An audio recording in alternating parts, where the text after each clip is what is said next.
Il y a dans le cœur de l'homme un vide en forme de Dieu que rien de ce qui a été créé ne peut remplir, mais seulement le Créateur qui s'est fait connaître par Jésus-Christ.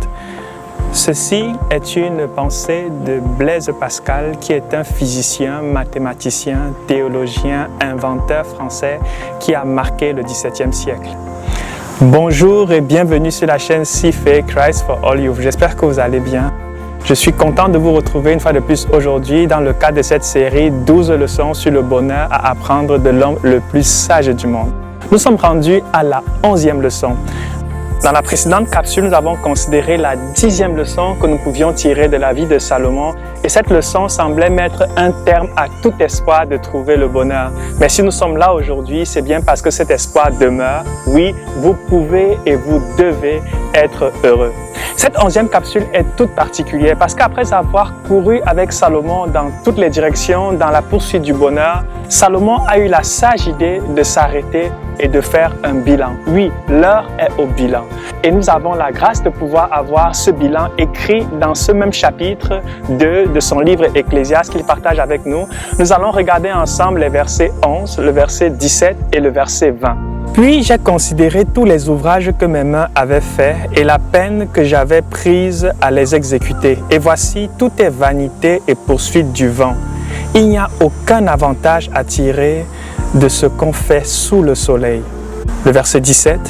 Et j'ai haï la vie, car ce qui se fait sous le soleil m'a déplu, car tout est vanité et poursuite du vent. Et enfin le verset 20. Et j'en suis venu à livrer mon cœur au désespoir à cause de tout le travail que j'ai fait sous le soleil. Nous pouvons voir dans ces trois versets quel est le bilan que Salomon fait après tous les efforts et énergies qu'il a pu mettre dans sa poursuite du bonheur, que ce soit au travers de la musique, que ce soit au travers de l'argent, du sexe, de la gloire, de la puissance. Salomon dit que ce qu'il a fait était vain. En d'autres termes, cela n'a pas produit l'effet escompté. Et il compare et assimile tous ses efforts à de la poursuite du vent. Imaginez-vous quelqu'un ayant pour projet de poursuivre le vent. Une telle entreprise, avant même d'avoir commencé, a déjà fait faillite. Et c'est ce que Salomon dit de tous les efforts qu'il a fournis. Par la suite, il fait comprendre qu'il a commencé à haïr la vie. Oui, cet homme qui était en train de croquer la vie à pleines dents dans l'espoir de trouver le bonheur a fini par la haïr. En d'autres termes, il a certainement commencé à avoir des pensées suicidaires. Et dans le 3e verset, au verset 20, il nous fait comprendre que son cœur s'est livré dans un désespoir. Salomon était désespéré. Il est donc devenu quelqu'un d'anxieux, quelqu'un de stressé. Est-ce votre cas? Est-ce que vous qui m'écoutez aujourd'hui, vous pouvez faire le même constat dans votre vie? Est-ce que malgré tous vos efforts de trouver le bonheur, vous êtes malheureux, vous êtes triste et même vous avez des pensées suicidaires? Si tel est le cas, alors sachez que nous avons une bonne nouvelle pour vous. Parce que dans ces mêmes versets, Salomon montre la clé qu'il a échappée dans la résolution de cette équation compliquée à la recherche du bonheur. Et nous avons pris le temps de le souligner à chaque fois, la mention sous le soleil. Qu'est-ce que Salomon veut dire en mentionnant sous le soleil? Il est tout simplement en train de nous faire comprendre que tous les efforts qu'il a fournis, il les faisait en recherchant au milieu des choses qui ont été créées. Et cette pensée que Salomon souligne ici est la même que celle que Dieu disait déjà au sujet de son peuple. Et j'aimerais qu'on puisse la considérer ensemble dans Jérémie au chapitre 2, le verset 13.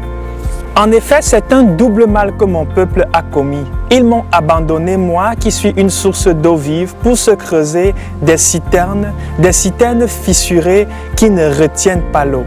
Ils m'ont abandonné pour se creuser des citernes fissurées qui ne retiennent pas l'eau. Voilà ce que Dieu dit de tous les efforts des hommes à trouver le bonheur au travers de la création. Dieu a créé l'homme au-dessus de toute sa création. Et donc il est aberrant pour l'homme de chercher dans la création ce qui va finalement remplir son cœur. Et c'est ici que nous arrivons à cette 11e leçon qui est toute simple et la voici.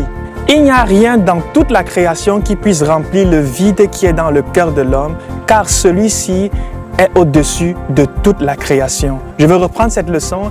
Il n'y a rien dans toute la création qui puisse remplir le vide qui est dans le cœur de l'homme, tout simplement parce que l'homme a été établi par Dieu au-dessus de toute la création. Nous voici rendus au thème de cette capsule. Je veux croire que vous avez été bénis parce que nous venons de partager ensemble. Comme vous pouvez le constater, ce constat fut aussi celui de Blaise Pascal qui le disait de manière beaucoup plus poétique, il y a un vide dans le cœur de l'homme en forme de Dieu. En d'autres termes, tout ce que l'homme peut essayer de mettre dans ce vide, autre que Dieu lui-même, ne peut le conduire qu'au désespoir, à l'anxiété et tous ces problèmes qui minent notre société. Si vous avez aimé la vidéo, n'hésitez pas à mettre un petit pouce et surtout partagez-la autour de vous. Abonnez-vous aussi à la chaîne si ce n'est pas encore le cas et pensez à cliquer sur la petite cloche pour recevoir des notifications quand nous publierons de nouvelles vidéos.